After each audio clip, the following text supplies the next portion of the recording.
Selamat malam semuanya, saya Niputu Novita Ratna Dewi akan menjelaskan tentang Total Quality Management atau TQM. Total Quality Management secara harfiah berasal dari kata total yang berarti keseluruhan atau terpadu, quality yang berarti kualitas, dan manajemen yang berarti pengelolaan. Jadi dari asal katanya, total quality management dapat diartikan manajemen mutu terpadu atau manajemen kualitas terpadu.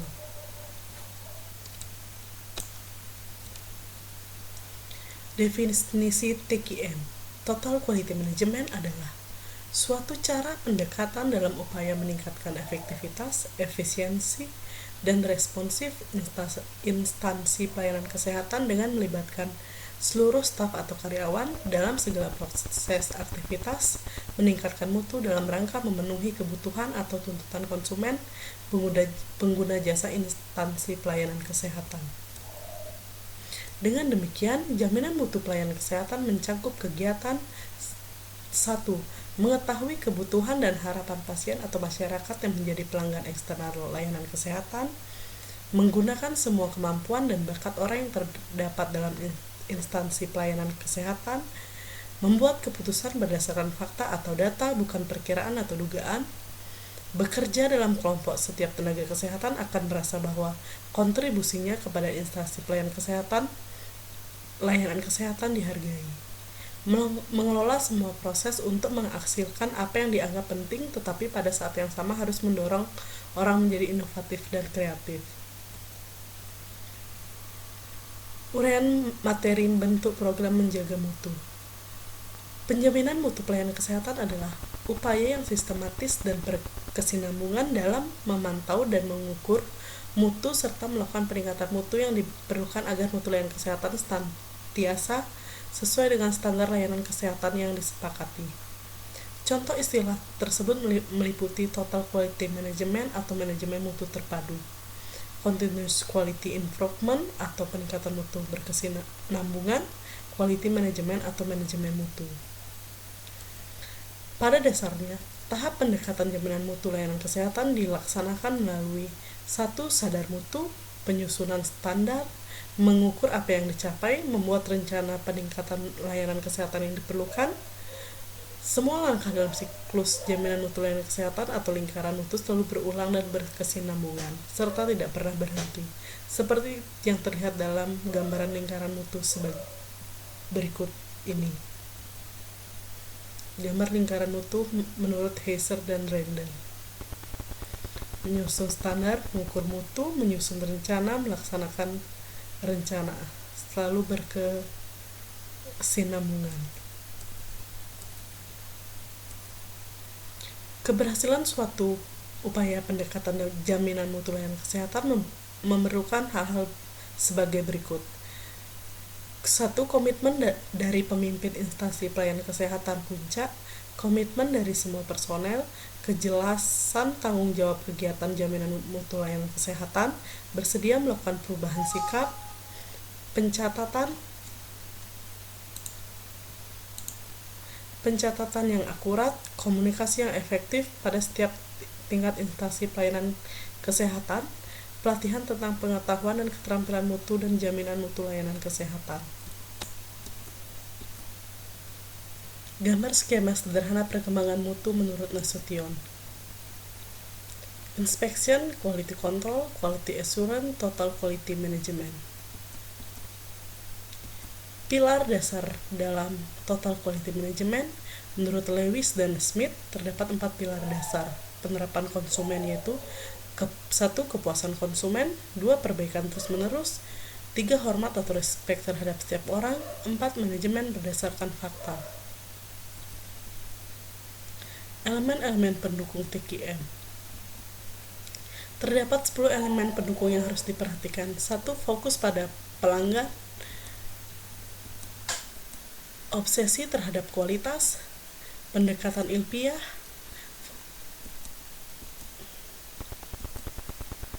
keempat, komitmen jangka panjang, kelima, kerja sama tim, keenam, perbaikan sistem secara berkesinambungan.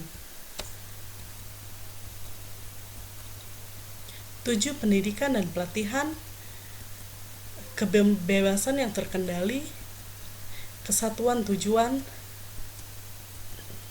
dan yang terakhir adalah adanya keterlibatan dan pemberdayaan karyawan.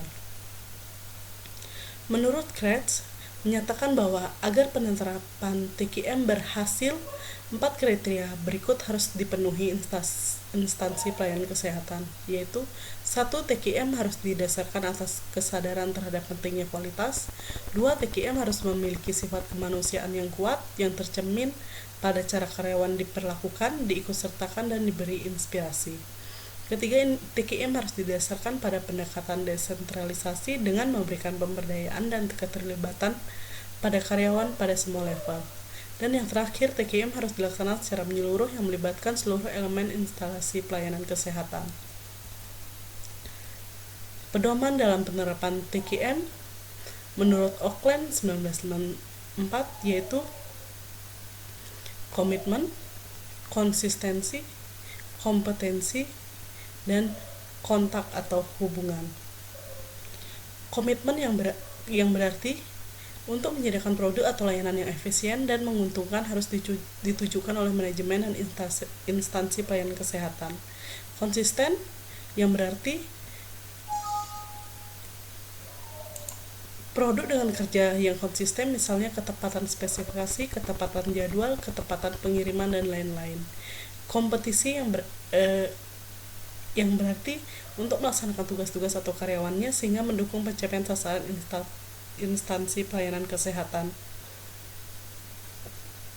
Hubungan, yaitu instansi pelayanan kesehatan harus mampu menjalin hubungan baik dengan konsumen, karena tujuan instansi pelayanan kesehatan adalah menyediakan produk yang sesuai dengan harapan dan kegiatan konsumen.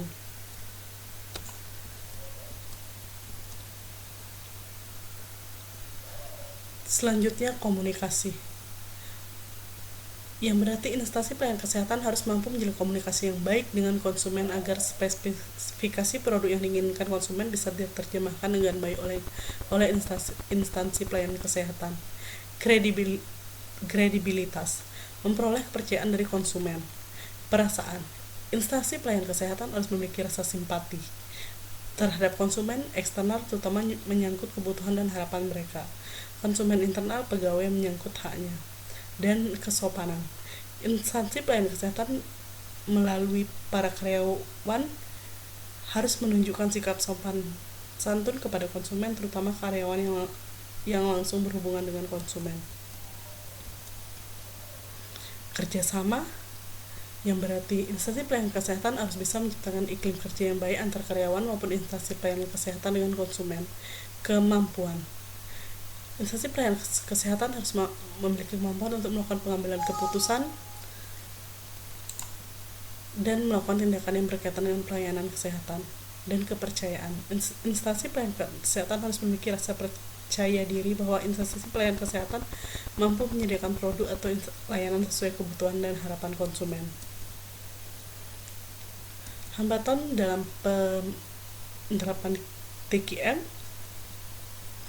Hasil studi menemukan 8 hal sebagai penyebab kegagalan atau hambatan dalam penerapan TKM, yaitu 1. Pembentukan tim yang keliru, tujuan pembentukan yang tidak jelas, seringnya terjadi pergantian tim padahal penggantinya tidak pernah mengikuti pelatihan TKM. Kurangnya pemahaman tentang TKM, komunikasi antar anggota tim yang tidak lancar, identifikasi masalah tidak dilakukan berdasarkan prinsip-prinsip TKM, prinsip-prinsip TKM tidak dilaksanakan secara menyeluruh pada semua lapisan manajemen. Pimpinan puncak menghendaki pemecahan masalah secara cepat tanpa proses yang bertele-tele. Berdasarkan hasil penelitian tersebut, Sergio Wono menghasilkan faktor penyebab kegagalan TKM menjadi 2, yaitu faktor internal instansi pelayanan kesehatan yang meliputi sebagai berikut. Top manajemen tidak melaksanakan komitmennya, kurangnya keterlibatan seluruh elemen, struktur yang tidak sesuai kebutuhan TKM.